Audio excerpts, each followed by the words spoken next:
नमस्कार माझ्या मित्रमैत्रिणींनो, स्वागत आहे तुमचं माझ्या यूट्यूब चॅनलमध्ये।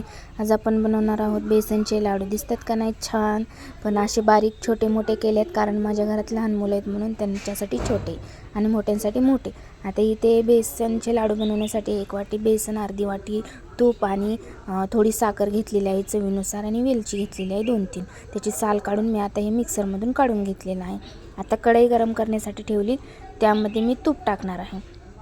तूप टाकल्यानंतर आता ह्याच्यामध्ये बेसन टाकायचं आणि हळूहळू हलवत राहायचं आणि हे पूर्ण मिक्स झालं की थोडंसं घट्ट होतं। त्यानंतर हळूहळू ते जसं जसं भाजत जाईल तसं तसं पातळ होतं आणि थोडासा हलकासा कलर चेंज झाला की आपण त्याला काढून घ्यायचं आहे।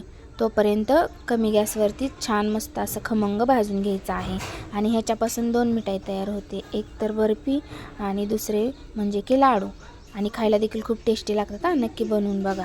शक्यतो तूपच टाका, तुपाने खूप छान टेस्ट लागते। आता ही मी एका भांड्यामध्ये बाउलमध्ये काढले, त्यामध्ये मी इथे खोबऱ्याचं खीस टाकलेला आहे। तुम्हाला पाहिजे असेल तर टाका, नसेल तर नका टाकू आणि थोडंसं थंड झाल्यानंतरच साखर टाका किंवा मग लगेच टाकले तर फ्रीजरमध्ये थोडा वेळ त्याला थंड करण्यासाठी ठेवा, जेणेकरून ते आटतं असं। आता हे पूर्ण मिक्स झालेलं आहे। जसे पाहिजे तशा आकारामध्ये आपण लाडू बनवून तयार करूयात किंवा बर्फी बनवण्यासाठी आपण एखाद्या जो केकचं भांडं जे असतं ना त्याच्यामध्ये सेट केलं तरी चालेल।